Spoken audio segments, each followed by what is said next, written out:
Important message to the followers of gurus. Trying again. Bear with me. I am German speaking and I had to have it translated.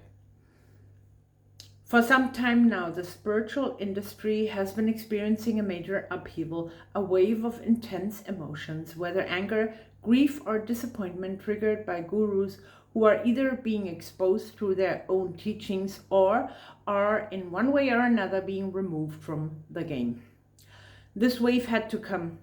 It can no longer be stopped because we are living in a time of heightened frequencies, light and truth, thanks to the sincere inner work of many ancient souls. Here on Earth, we are participating in a massive game of illusion. Everything that has happened and everything that is happening has always been a dynamic between darkness and light. Before I get to the main message, I'd like to lay out a few facts to explain why this is so important right now. Facts. Everything that exists or unfolds has a purpose. Everything is part of divine order, just as every person follows their soul's blueprint. Earth and everything taking place on it are also following a greater divine plan. The darkness we encounter on Earth has always reflected the part of ourselves we have not yet accepted, of our fears, self-rejection, avoidance of our own issues, jealousy, envy, greed, and all of our low-frequency emotions. Whatever we focus on becomes stronger. When we fixate on evil with resistance and anger, we actually feed it and make it bigger. When we focus on our soul and its path, we strengthen our own light, and in doing so, we strengthen the collective. When we focus on our soul and its path, well, I had that. On one side, there are the gurus. On the other side, there are the followers. There are many ancient souls. Some have chosen to serve the light and the highest good of all. Others have chosen darkness, opening themselves to lower frequency parasites, negative entities, toxic people, and similar influences. It should also be said that some old souls first needed to experience darkness as part of their journey. Through those experiences, they eventually awaken because it was part of their soul's plan. They begin doing their inner work and ultimately choose to serve the light and the well-being of humanity. Now to the point. Everything unfolding right now is part of the divine plan. There is no reason to become consumed by intense emotions as this wave of truth comes to light. Everything we have lived through here has been part of the game, a game to awaken humanity. Truth always comes to light. A lie carries a low frequency, and frequencies like that can no longer survive in this era of increasing light. Where there is pure light, there is no room for shadows. For some time now, humanity has been entering the age of light. The age of darkness has come to an end. I've shared a great deal of content about this for those who are interested. To the followers, who made these gurus famous and put them on pedestals? Who chose to place all their trust into the hands of one single person and follow them without question or discernment? Think about it. Weren't there moments when your intuition whispered that something felt off? Moments when your gut told you something wasn't in harmony? Who decided to ignore those feelings and remain fiercely loyal anyway, defending that guru against anyone who questioned them? The answer is simple: the follower. If you're feeling overwhelmed by anger or betrayal right now, it's important to take responsibility for your own part in this experience. No one forced you to blindly trust someone you didn't truly know. That choice came from your own unresolved wounds and unhealed shadows. Like attracts like. If you had already done the deep inner work, facing your wounds honestly, shining a light on your own fears and blind spots, it would have been much harder to fall for someone whose entire identity was built on illusion. You simply attracted what matched your own frequency. Release the anger, release the grief. Instead, embrace yourself with compassion and take responsibility for who you chose to follow. Forgive yourself, forgive them. A blind follower will always be drawn to a blind guru, blind to their own wounds, their own shadows, and their own truth. The Great Awakening has now begun to manifest physically. On the energetic level in the 5D field, it has been unfolding for quite some time.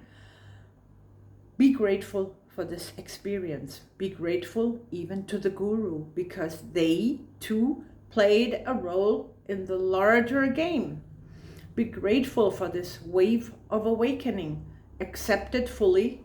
Stand in your truth. Move beyond anger, because anger only feeds darkness and gives it more energy. If you want to ensure this never happens again, there is only one path.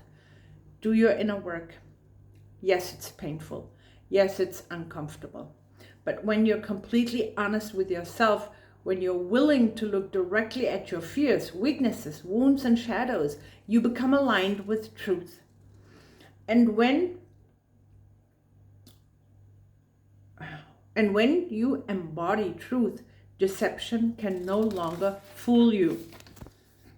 Your vibration becomes high enough to recognize a lie immediately. Now about the gurus. Who are they?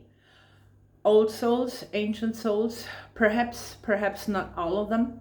What is almost certain is that many of them experience deep pain or trauma as well, somewhere along their lives, and ultimately chose a darker path. They are from all over different spiritual fields. It can be astrologers, light workers, facilitators, YouTubers, tarot readers, psychic medium, truthers, you name them. They too are following a soul plan, their plan. Can anyone truly escape that? And who are we to judge them? Some may have grown up feeling like the black sheep in their families. Some were bullied, rejected because of their appearance, their circumstances, or poverty. Out of pain and lack, they may have chosen the pursuit of money, fame, power, or unconscious revenge, using and deceiving others to fill wounds that were never healed. It's not only the well-known, long-established gurus. Many mid-level gurus or small ones who only began their journey more recently are also being affected. Globally, even in Europe. We have already entered a time in which God no longer allows or supports anything that is built on ego, scarcity, or greed, or fakeness. Anything founded on those energies can no longer be sustained. One thing is clear, inner healing wasn't their path, at least not yet. Instead, they lived through their ego and the mind because their inner pain remained unresolved. Some gurus may still choose the light. Others already have. Their journey through darkness may itself have been part of the greater divine plan. Many are now being removed because that too is part of the plan. The message. Step out of emotional reactivity. Recognize that everything has been part of the greater game. Every time you react with anger, you feed the very darkness you're trying to overcome. Live your deepest truth. Heal yourself. And never again surrender your inner authority by blindly following another person. Awaken to the truth that your soul is unlike any other and that your soul is completely unique. There will never be another you. Trust your own inner compass. Trust your intuition. Walk your path with God. I'm not talking about religion, churches, Bible. I'm talking about opening your heart to God, to your Creator. God is the great architect of this awakening, ascension, and all dimensions. He will always illuminate your path. His guidance comes through your heart, your inner voice, your intuition, and your deeper knowing. God leads you toward heaven on earth. That reality already exists energetically. Each of us simply has to bring it into physical reality from the inside out through healing, unconditional self-love, and authentic living, because we have already brought heaven on earth from above to below. Thank you for your attention. God speed, ancient souls. My name is Tara,